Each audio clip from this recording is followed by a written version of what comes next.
Hi friends, let's break the record through our record breaker channel. இன்னைக்கு நம்ம civil engineering online கோர்சஸ்ல geotechnical engineering subject தான் பார்த்துட்டு இருக்கோம். இப்போ நம்ம பார்க்க போற டாபிக் என்ன அப்படின்னா கிளே மினராலஜி.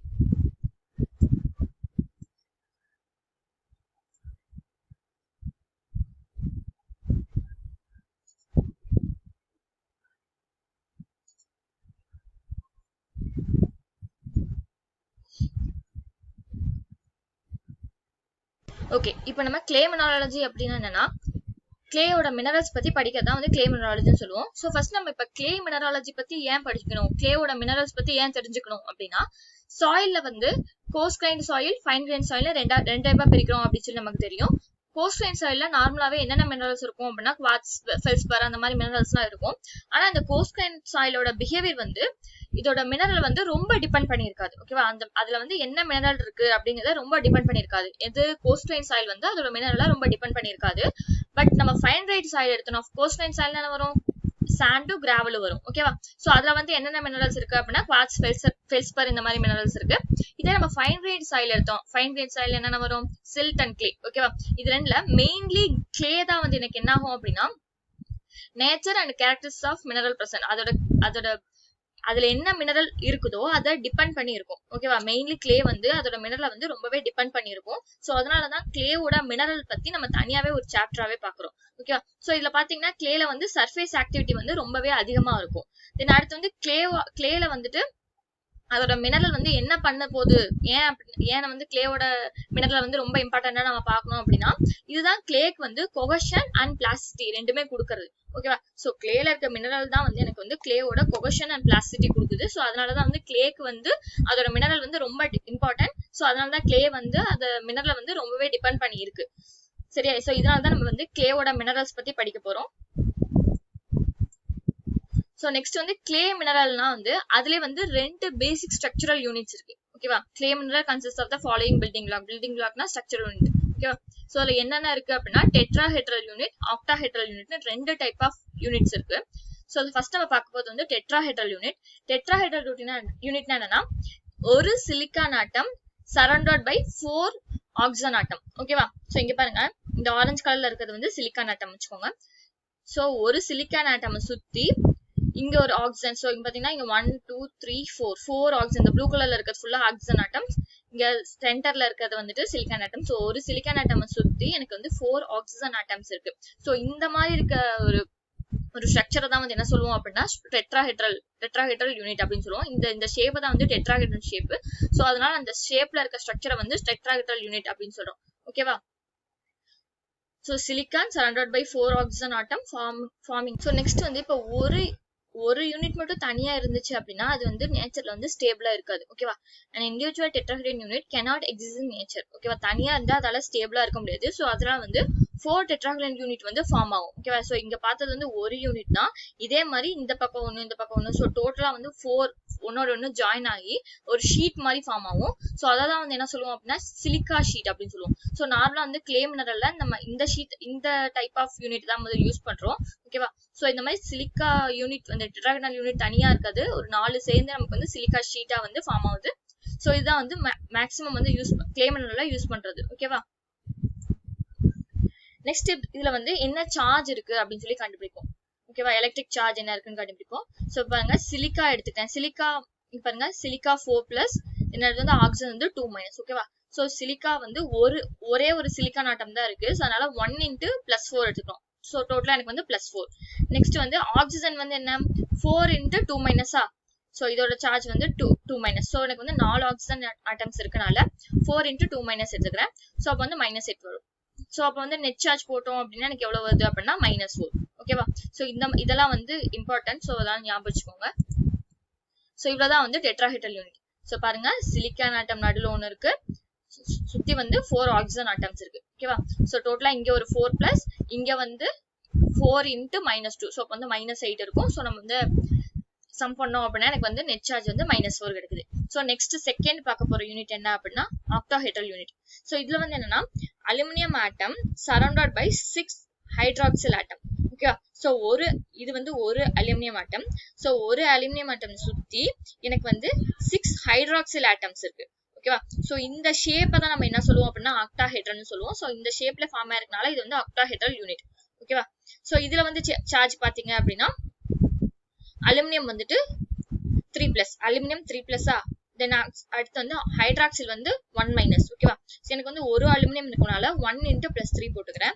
நெக்ஸ்ட் வந்து ஆக்சிஜன் வந்து எனக்கு ஹைட்ராக்சில் வந்து எனக்கு 6 இருக்கு. ஸோ அதனால 6 × -1 போட்டுக்கிறோம். ஸோ -6. நெக்ஸ்ட் வந்து சம் பண்ணோம் அப்படின்னா -3 வரும். ஓகேவா. ஸோ இதுவும் கூட எனக்கு தனியா வந்து எக்ஸிஸ்ட் ஆகாது நேச்சர்ல. ஸோ அதனால வந்து என்ன பண்றாங்க அப்படின்னா 4 ஆக்டாஹெட்ரல் யூனிட்ஸ் வந்து ஃபார்ம்ஸ் ஜிப்சைட் ஷீட். இதை வந்து எப்படி சிலிக்கா ஷீட்னு சொன்னோமோ இது வந்து அலுமினியம் ஷீட்னு சொல்ல மாட்டோம். இதுக்கு வந்து நேம் என்ன வச்சிருக்காங்கன்னா ஜிப்சைட் ஷீட் அப்படி வச்சிருக்கோம். ஓகேவா. இதுமே வந்து 4 தான். இது பாத்தீங்கன்னா 4 டெட்ராஹெட்ரல் யூனிட் தான். இது வந்து 4 ஆக்டாஹெட்ரல் யூனிட். ஓகேவா. இப்ப இதுல வந்து அலுமினியம் நடுவுல இருந்துச்சு அப்படின்னா அதை வந்து ஜிப்சைட் யூனிட்னு சொல்லுவோம். இதுக்கு பதிலா இந்த இடத்துல வந்து மெக்னீசியம் 2+ கூட இருக்கும். ஓகேவா. சோ அதுவும் வந்து ஆக்டாஹெட்ரல் யூனிட்லயே தான் வந்து அலுமினிக்கு பதிலா மெக்னீசியம் இருந்துச்சு அப்படின்னா அது வந்து ப்ரூசைட் யூனிட் அப்படின்னு சொல்லுவோம். இதே வந்து மெக்னீசியம்க்கு பதிலா Fe2+ ஆர் Fe3+ இருந்துச்சு அப்படின்னா அது வந்து ஃபெரைட் யூனிட் அப்படின்னு சொல்லுவோம். ஓகேவா. சோ இந்த நேம்ஸ் வச்சு உள்ள என்ன ஆட்டம்ஸ் இருக்குங்கிறத வச்சு இந்த நேம் கேட்பாங்க. சோ இது வந்து நல்லா படிச்சுக்கோங்க.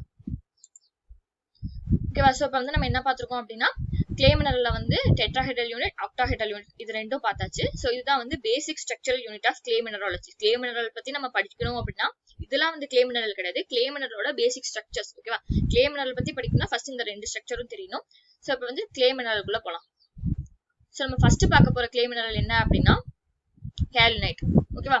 சோ இது வந்து இப்போ வந்து காலினைட் அப்படின்னா its basic structural unit consist of alumina sheet and silica sheet. Alumina sheet தான் நம்ம என்ன சொல்லிருக்கோம் அப்படின்னா ஜிப்சைட் அப்படின்னு சொல்லிருக்கோம். சோ இங்க பாருங்க ஜிப்சைட் வந்து நான் ஆரஞ்சு கலர்லயும் வந்துட்டு சிலிக்கா ஷீட் வந்து ப்ளூ கலர்லயும் கொடுத்துருக்கேன். ஓகேவா. சோ இப்போ வந்து இதுல ஒரு யூனிட் அப்படின்னா என்னன்னா இந்த இந்த இந்த இடத்துல இருந்து இங்க வரைக்கும்.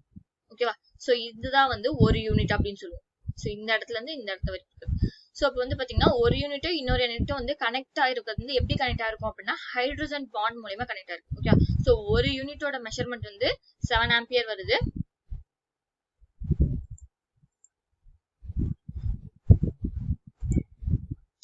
So 7 ampere. ஓகேவா. சோ ஒரு யூனிட் மெஷர்மெண்ட் வந்து 7 ஆம்பியர் வருது. இந்த ஒரு யூனிட் இன்னொரு யூனிட் எப்படி கனெக்ட் ஆயிருக்கு அப்படின்னா த்ரூ ஹைட்ரஜன் பாண்ட். ஓகேவா. நெக்ஸ்ட் வந்து இந்த ஹைட்ரஜன் பாண்ட் வந்து எப்படி ஃபார்ம் ஆயிருக்கு அப்படின்னா oxygen of silica and hydroxyl of alumina. சோ சிலிக்கால இருக்க ஆக்சிஜனும் அலுமினால இருக்க ஹைட்ராக்சிலும் எனக்கு சேர்ந்துதான் எனக்கு என்ன ஃபார்ம் ஆயிருக்கு அப்படின்னா இந்த ஹைட்ரஜன் பாண்ட் ஃபார்ம் ஆயிருக்கு. ஓகேவா. சோ நெக்ஸ்ட் வந்து as the bond is fairly strong the mineral is stable. So இதோட பாண்ட் வந்து ரொம்பவே ஸ்ட்ராங்கா இருக்கும். இதுக்கப்புறம் நம்ம ரெண்டு மினரல் பார்ப்போம். அதுல வந்து பாண்ட் அவ்வளவு ஸ்ட்ராங்கா இருக்காது. பட் இதுல பாத்தீங்க அப்படின்னா எனக்கு வந்து பாண்ட் வந்து ரொம்பவே ஸ்ட்ராங்கா இருக்கும். ஓகேவா. Water cannot easily enter between the structural unit and cause expansion. So அப்ப வந்து வாட்டர் வந்து ஈஸியா வந்து இதுக்குள்ள நுழைய முடியாது. பாண்ட் வந்து ரொம்ப வந்து திக்கா இருக்கனால ரொம்பவே ஸ்ட்ராங்கா இருக்கனால. நெக்ஸ்ட் வந்து இந்த மினரல் வந்து எலக்ட்ரிக்கலி நியூட்ரல். சோ எனக்கு வந்து பாசிட்டிவ் சார்ஜும் கிடையாது, நெகட்டிவ் சார்ஜும் கிடையாது. இது வந்து எலக்ட்ரிக்கலி நியூட்ரல். ஓகேவா. நெக்ஸ்ட் வந்து இதோட ஸ்பெசிபிக் சர்ஃபேஸ் ஏரியா அது வந்து எவ்வளவு இருக்கும் அப்படின்னா 15 m² per gram. சோ நம்ம per gram இந்த கிளே மினரல் எடுத்து போட்டோம் அப்படின்னா அது வந்து 15 m² ஏரியா வந்து கவர் பண்ணும். சோ அதுதான் வந்து ஸ்பெசிபிக் சர்ஃபேஸ் அப்படின்னு சொல்லுவோம். சரியா. சோ ஒரு கிராம் காலினைட் மினரல் எடுத்து நம்ம வந்து ஒரு இதுதான் வந்து ஒரு லேண்ட் மாதிரி இருக்கும் வச்சுக்கோங்களேன். அங்க வந்து நம்ம ஸ்ப்ரெட் பண்ணோம் அப்படின்னா அது வந்து 15 m² வரைக்கும் என்னால ஸ்ப்ரெட் பண்ண முடியும். சோ இதுதான் வந்து ஸ்பெசிபிக் சர்ஃபேஸ். ஓகேவா. நெக்ஸ்ட் வந்து சைனாக்லே இஸ் எக்ஸாம்பிள் ஆஃப் காலினைட். ஓகேவா. சோ வந்து மெயின் வந்துட்டு சைனாக்லே தான் வந்து காலினைட்டோட மெயின் எக்ஸாம்பிள். வந்து கிளே கிடையாது, காலினைட். ஓகேவா. சோ நெக்ஸ்ட் வந்து சோ இதுதான் வந்து காலினைட். இதுல டோட்டலாவே வந்து இவ்வளவுதான். ஓகேவா. ஒரு ஜிப்சைட் ஒரு சிலிக்கா ரெண்டு ஃபார்ம் ஆயிருக்கு. இதுதான் வந்து ஒரு யூனிட்னு சொல்றோம். ஒரு யூனிட் இன்னொரு யூனிட்டுக்கு நடுவில் வந்து ஹைட்ரஜன் பாண்ட் இருக்கு. இது ரொம்ப ஸ்ட்ராங்கா இருக்கனால இதுக்குள்ள வந்து வாட்டர் ஈஸியா என்டர் ஆக முடியாது. சோ என்டர் ஆகாதனால இதுல வந்து எக்ஸ்பான்ஷன் எதுவுமே இருக்க போறது கிடையாது. நெக்ஸ்ட் வந்து இது வந்து எலக்ட்ரிக்கலி நியூட்ரல். ஓகேவா. சோ அதோட ஸ்பெசிபிக் சர்ஃபேஸ் வந்து 15 m² per gram. இதோட மெயின் எக்ஸாம்பிள் வந்து என்ன அப்படின்னா சைனா கிளே. ஓகேவா. சோ நெக்ஸ்ட் பார்க்க போறது வந்து நம்ம ஹைல்சைட். So இது வந்து என்ன, it is the clay mineral which has the same basic structural unit as the clay granite. So எனக்கு வந்து முன்னாடி பார்த்த மாதிரியே தான் இருக்கும். இதுவும் சேம் பேசிக் ஸ்ட்ரக்சரல் யூனிட் அதே மாதிரி தான் இருக்கும். பட் என்ன ஆகும் அப்படின்னா ஒரு யூனிட்டுக்கு இன்னொரு யூனிட்டுக்கு நடுவில் நம்ம இங்க பார்த்தோம் இல்லையா. ஸோ இப்ப இந்த ஒரு யூனிட்டுக்கு இன்னொரு யூனிட்டுக்கு நடுவுல நமக்கு ஹைட்ரஜன் பாண்ட் தான் இருந்தது. பட் இந்த இடத்துல பாத்தீங்க அப்படின்னா எனக்கு வந்து ஹைட்ரஜன் பாண்ட் இருக்காது, சம் வாட்டர் லேயர் நடுவில் வந்து இருக்கும். ஸோ வாட்டர் லேயர்ல கொஞ்சம் இருக்கனால அந்த இடத்துல வந்து பாண்ட் வந்து கொஞ்சம் வந்து நம்ம கேல்னைட் கம்பேர் பண்ணும்போது பாண்ட் வந்து கொஞ்சம் வந்து கம்மியா தான் இருக்கும். ஓகேவா, ஸ்ட்ராங் வந்து கம்மியா தான் இருக்கும். The properties depend on this layer. So இப்போ வந்து ஹெலோசைட்டோட நமக்கு ப்ராப்பர்ட்டிஸ் வந்து எதை டிபெண்ட் பண்ணியிருக்கோம் அப்படின்னா அந்த வாட்டர் லேயர் டிபெண்ட் பண்ணி தான் இருக்கு. நெக்ஸ்ட் வந்து if the water layer removed by drying, properties are drastically changed. ஓகேவா, நமக்கு ரிமூவ் பண்ணிட்டோம் அப்படின்னா அதோட ப்ராப்பர்ட்டிஸ் வந்து நல்லாவே சேஞ்ச் ஆகும். இது வந்து என்ன ஷேப்ல இருக்கு அப்படின்னா டியூப்லர் ஷேப்ல இருக்கும். நெக்ஸ்ட் வந்து சாயில வந்து ஹெலோசைட் இருந்துச்சு அப்படின்னா அதோட மாஸ் டென்சிட்டி வந்து ரொம்பவே கம்மியா இருக்கும். ஓகேவா, ஸோ செகண்ட் பார்க்க போறது வந்து மாண்ட்மோரிலியனைட். சரியா, இது வந்து என்னன்னா the basic structural unit consists of alumina sheet sandwiched between two silica sheet. So இங்க பாத்தீங்கன்னா 2 சிலிக்கா ஷீட்டுக்கு நடுவுல ஒரு அலுமினா ஷீட் இருக்கு. ஓகேவா, 2 சிலிக்கா ஷீட்டுக்கு நடுவுல ஒரு அலுமினா ஷீட் இருக்கு. இதுதான் வந்து ஒரு ஸ்ட்ரக்சரல் யூனிட். இதோட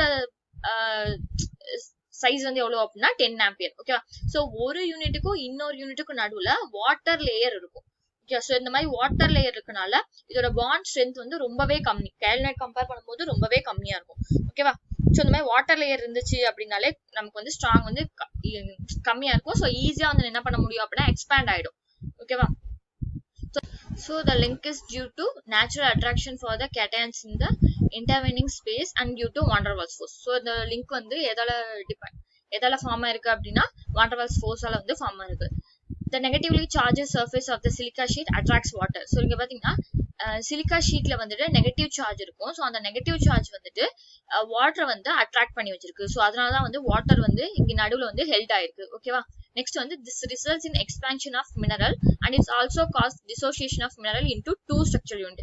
ஸோ இந்த மாதிரி சிச்சுவேஷன் வந்து நம்மளால ஈஸியா வந்து இந்த இடத்துல இந்த பாண்டை வந்து நம்மளால ஈஸியா வந்து பிரிக்க முடியும். ஸோ அதனால வந்து எக்ஸ்பான்ஷன் வந்து நல்லாவே நடக்கும். ஓகேவா, நெக்ஸ்ட் வந்து it possesses high shrinkage and high swelling characters.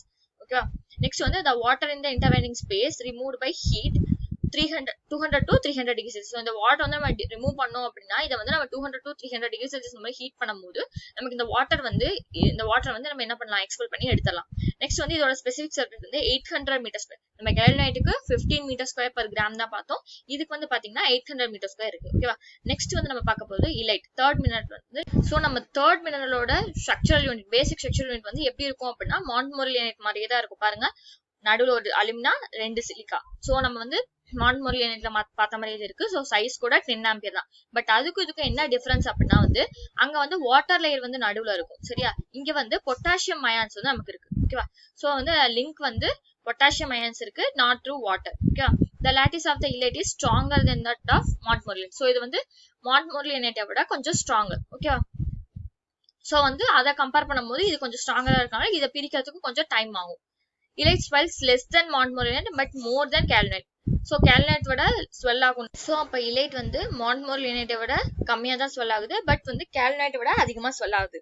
தென் அடுத்து வந்து the space between two structural unit is less than montmorillonite. நம்ம முன்னாடி பார்த்த மாண்ட்மோரிலியனைட்டோட ஸ்பேஸ் வந்து கொஞ்சம் அதிகமா இருக்கும், இலைட்டோட ஸ்பேஸ் வந்து கொஞ்சம் கம்மியா இருக்கு. ஓகேவா, bond stronger than montmorillonite but weaker than kaolinite. So கேல்னைட்டை விட weaker bond but மாண்ட்மோரிலியனைட்டை விட ஸ்ட்ராங்கர் bond. ஓகேவா, ஸோ இப்போ இலைட் பாத்தீங்கன்னா மாண்ட்மோரிலியனைட் கேல்னைட் வந்து எனக்கு நடுவுல இருக்கும். ஓகேவா, தென் அடுத்து இதோட ஸ்பெசிபிக் சர்ஃபேஸ் வந்து 80 metre square per gram. So வந்து மாண்ட்மோரிலியனைட்க்கு வந்துட்டு 800, இதுக்கு வந்து 80. ஓகேவா, ஸோ நெக்ஸ்ட் பார்க்க போறது வந்துட்டு ஓகே, நம்ம நெக்ஸ்ட் வீடியோல டிஃப்யூஸ் டபுள் லேயர் பத்தியும் அப்சார்ப்டு வாட்டர் பத்தியும் டீடைலா பார்க்க போறோம்.